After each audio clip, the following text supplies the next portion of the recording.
이 부활 누가 받아야 될까요?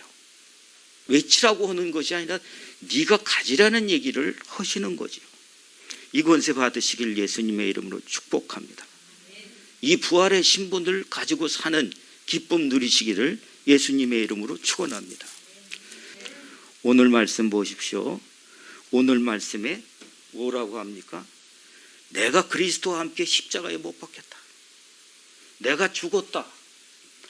예수님이 부활하셨는데 그분이 내 안에 들어오셔서 사시는 것으로 다시 산다는 거예요.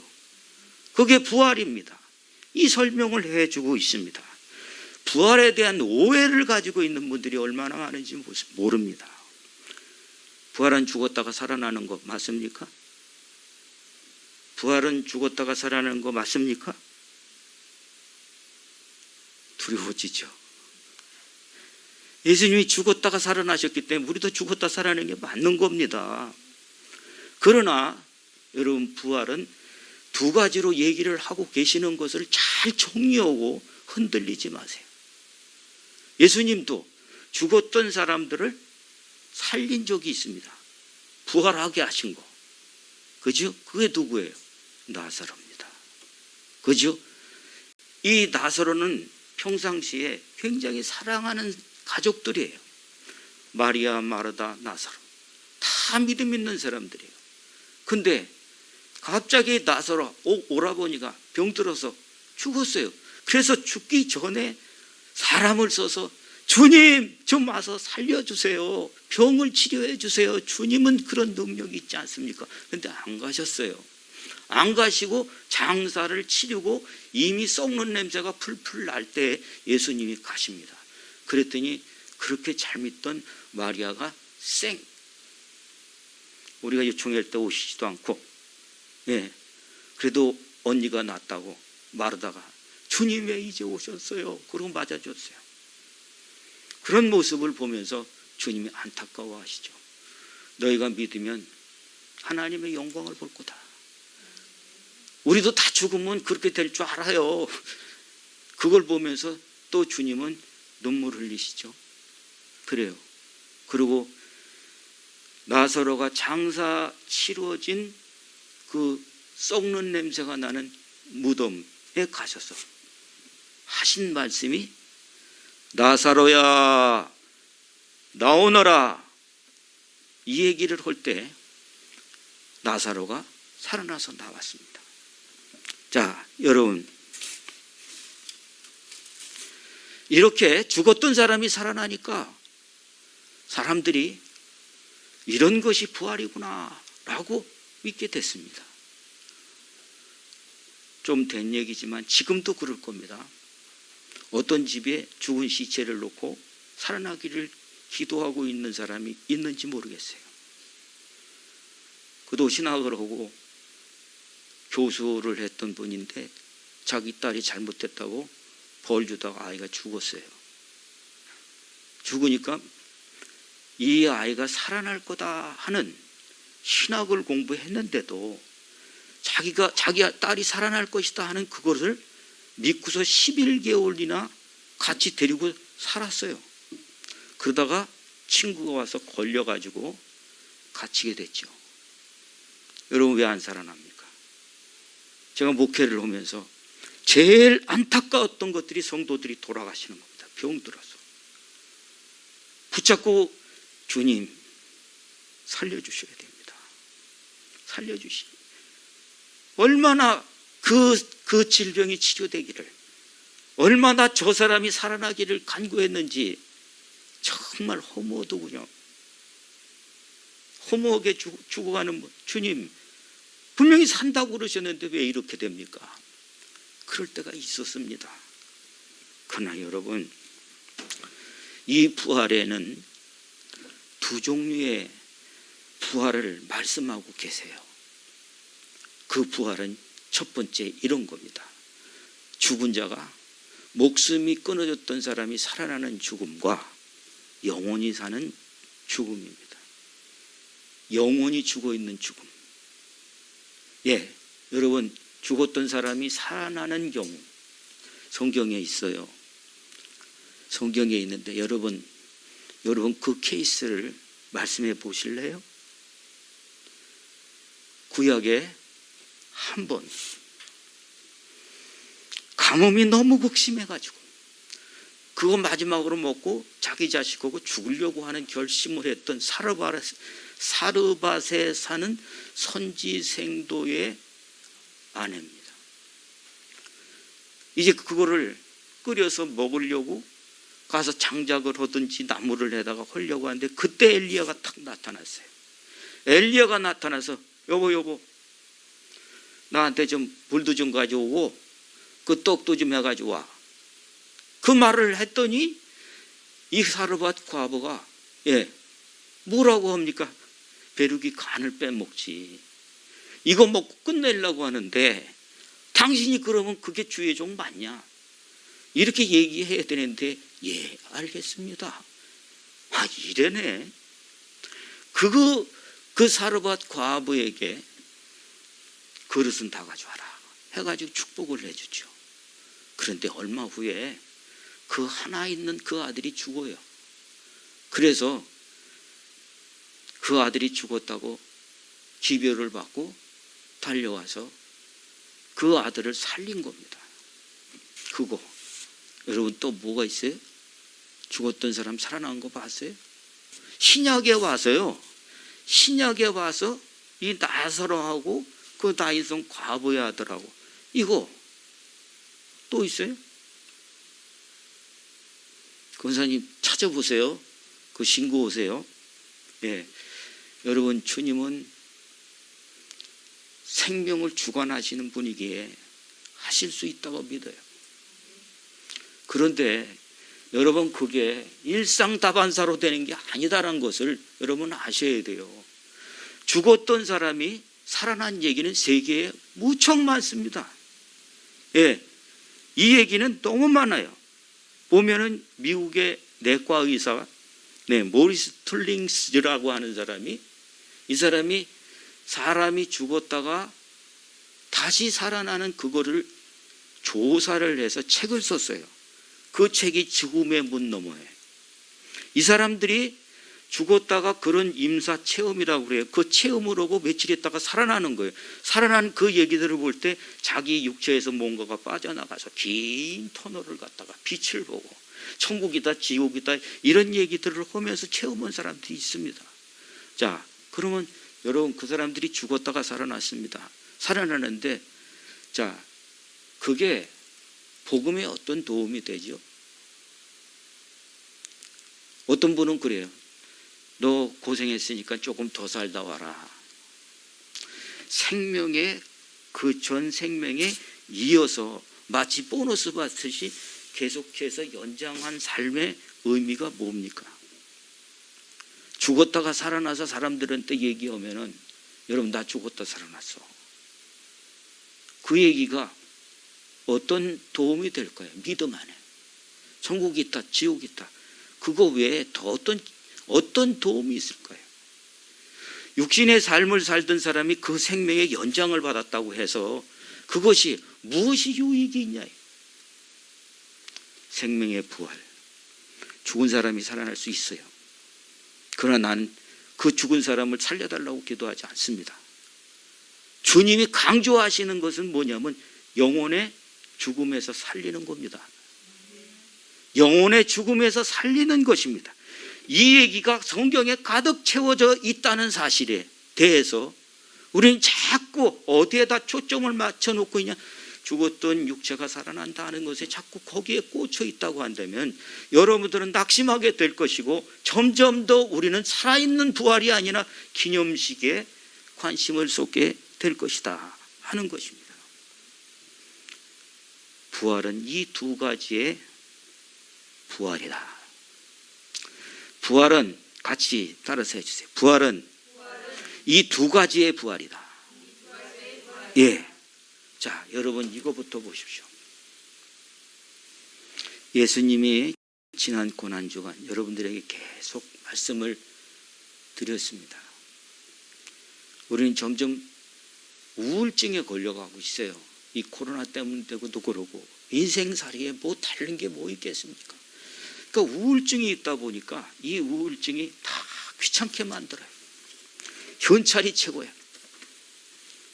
누가 돈 준다고 한다면 새벽까지 나갈 수 있어요. 신나요. 이 부활이 무슨 나하고 고난이 무슨 나하고 상관이냐. 여러분, 예수님이 고난, 예수님이 십자가는 뭐 때문에 지시게 되셨나요? 예수님이 입성주일 여러분 뭐 오셨는지 아세요? 이걸 한번 찾아서 읽겠습니다. 누가복음 19장 41절입니다. 예수님이 입성하시는 날이에요. 예수님이 예루살렘 성을 보시면서 우시는 거예요. 그 우시는 것이 여러분 운다. 그냥 속으로 우는 것은 왜 그래요? 그러면 아니야 이럴 수 있어요. 근데 들켰어. 어떻게 하면 막 가슴이 들썩들썩하면서 소리가 나와. 막 그 눈물에 그 비통한 눈물. 그 눈물을 보고 행복하게 사셔야지요. 이렇게 한다면 여러분 그 말이 예의에도 안 맞는 얘기고 그건 버릇없는 짓이에요. 예수님이 우셨다는 얘기는 이 우셨다는 그런 것도 모습이 굉장히 표현에 다르지요. 눈물을 흘렸다. 뜨거운 뭔가가 올라왔다. 눈시울이 뜨거워졌다. 별 표현이 다 있어요. 근데 이 우셨다는 얘기는요. crying, 소리내서 우는 거예요. 얼굴이 울그락불그락 하시면서 우시는 겁니다. 왜 우셨습니까? 입성하시는 날 예수님이 우신 그 이유, 여러분 그 감정을 느끼십니까? 성전을 보시면서 예수님이 그 일들을 하셨습니다. 성전에 들어오셔서 돈 바꿔주는 사람들, 비둘기 파는 사람들, 염소, 양 파는 사람들, 이런 사람들을 채찍을 가지고 휘둘리면서 쫓아내고 외칩니다. 내 집을 장사하는 곳으로 만들지 말아라. 내 집을 이 아버지께 나아가 기도하는 집인데 이거를 너희는 강도의 소굴을 받았다. 그래서 이것 때문에 얼마나 부닥쳤는지 몰라요. 네가 무슨 권세로 그러는 거야. 자꾸 그러니까 흉계 꾸며서 예수님을 잡아 죽인 것이 이 십자가예요. 예수님이 그 일들을 통해서 우리를 구원하시려고 하시는 것입니다만 이 십자가의 고난은 뭐 때문에 그럽니까? 첫째, 주님의 부활은 이것 때문이라는 거예요. 그게 뭡니까? 성전의 개혁입니다. 성전의 개혁. 이 성전을 허물어라. 내가 사흘 만에 다시 짓겠다. 그 성전은 교회가 된 것입니다. 근데 여러분 이 교회가 어떤 모습을 하고 있는지, 성전된 나는 어떤 모습을 하고 있는지 이거를 비춰보지 않는다면 주님이 우리를 보시는 그 감정은 무시할 겁니다. 느끼지 않을 것입니다. 오늘도 나는 주님께 주님 이거 주세요 저거 주세요. 주님이 오신다고 그러는데 주님 저거 우리 시어머니인데 살려주세요. 그거밖에 못할 거예요. 여러분 주님이 살리시는 건 반드시 이유가 있습니다. 예루살렘 성전에 그 동네에서 다 아는 안진뱅이 그 사람을 주님이 살리셨어요. 누구를 통해서? 다시 산 사람들을 통해서. 그죠? 그런데 여러분 그 사람 한 사람이 어떤 사람인 줄 아세요? 그 사람 딱 한 사람이 사니까요 예루살렘에 소동이 일어나요.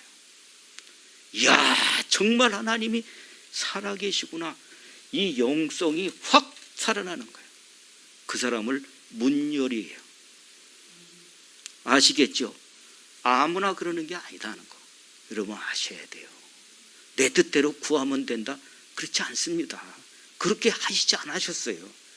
너는 다시 사는 삶, 부활의 삶으로 이제 그거를 구할 때 내가 너한테 하겠다라고 약속하죠. 여러분 첫 번째 부활은요. 성전된 내가 사는 겁니다. 교회가 사는 겁니다. 교회가 역기능을 하고 교회가 역할을 제대로 못한다면 주님이 부활하시고자 하는 것이 그거다. 성전을 다시 지려고 하시는 거예요. 우리는 우리를 돌아봐야 돼요. 이 교회가 자꾸 잘못된 짓을 한다면 여기 왜 와서 그래요? 교회 없는 거 아닙니다. 그지요? 문 닫았을 자가 있었으면 좋겠다, 이런 말씀을 하세요. 여러분, 제가 여기서 그 역할을 한다면 일찌감치 닫고 다른 분이 오시는 것이 훨씬 낫다, 저는 그렇게 믿습니다. 역할, 기능. 이 교회는 뭐를 하는 곳이죠? 성전이 뭐 하는 곳이었었죠? 성전은 회복하는 장소예요. 먼지 묻고 더러워지고 영혼은 죽어가고 그 떡을 먹을 수 있는 장소, 기름을 채울 수 있는 장소, 그게 성전이에요. 그런데 누가 막아요? 살지는 못하니까. 가서 그거를 바꾸라고 그렇게 얘기를 했는데 안 되니까 주님이 분노하세요. 그것이 이거를 주체를 못하시니까 너무 화가 나고 속상하니까 흐느껴옵니다. 다쳤어요. 막혔어요. 꼬였어요. 매여 있어요. 이거를 보면서 주님이 새 성전을 쳐야 되겠다라고 말씀하시는 거예요. 여러분, 이 부활절은 행사 치르는 것이 아니고 부활해야 돼요. 적어도 여기까지 왔다면 그 역할을 감당할 수 있도록 병원의 역할 해야 됩니다. 여기서 정말 우리가 해야 될 일이 영적 싸움의 군사, 그 어려움 속에서 허덕거리고 정말 그 속에서 이겨보려고 살아보려고 하는 그 사람들을 살리는 신앙의 학교, 신앙의 군사들을 세워야 된다라는 겁니다. 아멘. 자, 부활은 우리 교회의 회복이에요. 교회가 다시 살아나야 되는 거예요. 부흥이 아니고 살림의 역할을 감당하는 그런 일들을 해야 된다라는 것입니다. 자, 두 번째, 부활은 뭐냐? 부활은 내가 사는 것이 아니고 내 안에 그리스도께서 사는 것이다 라고 말씀하는 것입니다. 자, 나는 죽고 내 안에서 그리스도가 살게 하는 것이다. 주님은 우리한테 이렇게 얘기를 합니다. 죽으면 산다. 하나님의 미랄이 떨어져서 죽으면 많은 열매를 맺는다. 내가 죽지 않는다면 여러분들은 믿는 것 같지만 여러분의 영혼에 잘됨이 없어요. 죽어야 돼요. 목숨을 끊는다가 아니라 요한복음 3장 30절에 세례 요한이 이렇게 얘기를 합니다. 그는 날마다 드러나시고 나는 날마다 사라져야 됩니다 하는 겁니다. 그렇습니다. 내가 무언가를 꾸미려고 한다면 그것이 권위같이 보인다면 그건 가짜입니다. 그렇다 할지라도 내 안에 그리스도께서 나를 통해서 나타나시면 그것이 제대로인 거예요. 아멘. 그러면 여러분, 주님이 십자가를 지시고 부활하신 이유가 뭡니까? 이게 나타난다는 거예요. 성경 구절. 자, 베드로전서 3장 21절이에요. 자, 간구. 이 말이 해석이 자꾸 이런 것들이 우리한테 오해를 불러일으키기 때문에 원전에 쓰여 있는 그 얘기들을 해서 오해를 풀려고 합니다. 여기 저 헬라어인데 에페로테마, 이 말은 무슨 뜻이냐? 조사한다, 질문한다, 요구한다, 진지한 찾음이고 갈망이고 강렬한 욕망이다. 자, 왜 이 얘기를 쓰느냐? 유식하다는 것을 말씀드리려고 하는 것이 아니라 자, 아까 뭐라고 해석을 했죠? 간구다라고 했죠. 여러분, 예수님 믿으면, 그 십자가를 믿으면, 예수님이 부활하신 것을 믿고 내가 믿으면 어떻게 되냐? 내 안에서 영혼이 살아나요. 감각이 살아나는 겁니다. 그 감각이 살아난 사람들은 어떻게 하냐면요, 갈망을 한다는 거예요. 내 안에서 자꾸 뭔가 그 성령께서 자꾸 이끌어 가시는 게 뭐냐, 알고 싶은 거예요. 왜? 바르게 하려고요. 온전한 믿음을 갖고 싶어서요. 이거를 조사하는 거예요. 어떻게 하면 되지? 내가 뭘 하면 되지? 그러니까 기도하게 되고요, 말씀에 대해서 묻게 되고요, 찾아가려고 하는 그런 마음이 있는 거라는 거예요. 여러분, 부활은요, 내 영혼이 사는 겁니다. 내 영혼이 살아나서 그 증거가 어떤 거냐? 자꾸 주님 앞에 옳은 대로 가려고 하고 싶은 그런 마음이 생기는 것인데, 그게 성령이세요. 요한복음 16장 13절, 그가 오시면 우리는 진리 가운데로 인도하시고 그가 뭐 한다고? 장래일을 보이시리라 말씀하세요. 여러분, 그거 경험해 보셨어요? 부활하면 이게 생기는 거예요. 내 영혼이 예수님의 십자가를 믿으면, 부활을 믿으면, 그분이 나를 살리시는 것이, 내 육체가 죽었던 것을 살리시기 전에 내 영혼을, 죽었던 영혼을 살리시는 거다. 그 증거가 갈망이다. 바르게 해보려고 하는, 진리를 따라서 해보려고 하는, 내 육신적 필요를 채우려고 하는 것이 아니라 주님 앞에 하려고 하는 그런 것이 나타난다라고 하는 것입니다. 또 보십시오. 있습니다. 에베소 2장 22절에서 24절. 죽었던 영혼, 내 육체가 살아나는 것이, 그것도 주님은 하셨습니다. 그러나 더 중요한 거, 그게 영혼의 살아난 삶이다. 그게 우리 안에서 새로운 부활이다. 니고데모라는 사람이 찾아와요. 그 사람은 가르치는 사람이고 또 권위도 있고 국회의원 같은 사람이에요. 근데 예수님, 당신 얘기 들어보니까 정말 그럴듯합니다 했더니 바로 예수님이 한 말씀이, 당신 거듭나지 않으면 천국 아무것도 못 봅니다. 이렇게 말씀했어요. 그랬더니 이 사람이 대답한 말이 뭡니까? 내가 이 나이에 엄마 뱃속으로 다시 들어갔다 나옵니까? 책망을 하시죠. 네가 선생이면서 그 말이 뭔지도 모르냐. 여러분, 이 부활절, 예수님이 2000년 전에 죽었다 살아나신 거, 그거 기념하는 거 아니다. 지금도 살아납니다. 지금도 살아납니다. 그 꽃들이 여러분들입니다. 지금도 우리 바깥에 있는 그 사람들이 들으면 살아납니다. 부활입니다. 이 부활이 더 중요하다는 것을 아시길 바랍니다. 이 영혼이 살지 않고 죽었던 생명이 살아났다 할지라도 그 사람이 아버지 집에 가는 부활을 얻는 게 아니에요. 영혼이 산 사람이 육신을 벗고 거기에 아버지 집에 영원한 부활로 거기에 살게 되는 것입니다. 여러분, 오늘 우리는 어떤 부활을 믿고 있는지에 대해서 다시 한번 생각하면서 내가 살아야 된다라고 하는 것, 이거를 꼭 기억해 주시길 바랍니다. 주님이 내 안에 사세요. 나를 날마다 죽이고 주님이 날마다 나를 끌고 가시고 인도하시고 가르치시는 그 삶이 참된 부활입니다. 이거 하시다가 우리가 생명이 끝나는, 주님이 부르시는 그날에 이 육체를 벗고 아버지 앞에 부활하는 겁니다. 영생의 그 문으로. 우리는 부활을 알리는 게 아닙니다. 영혼을 살게 하려고 복음을 전하는 거죠.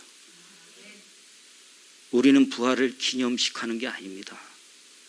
영혼이 산 사람들이 그 기쁨을 보려고 하는 구원의 복음을 전하려고 하는 거죠. 자, 여러분, 이제 내 안에 그리스도께서 사신다고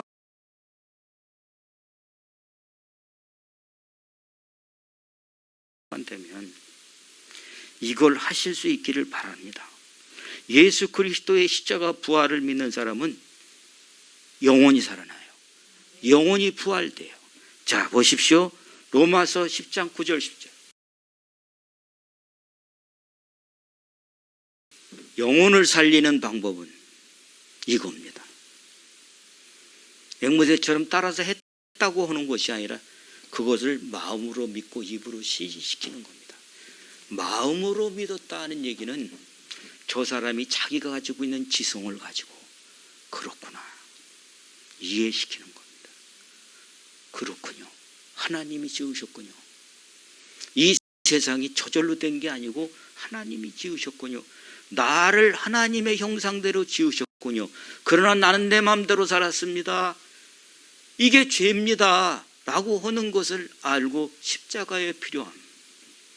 부활이 뭔지를 알고 마음으로 믿고 입으로 시인시키는 것이 구원이다. 아멘.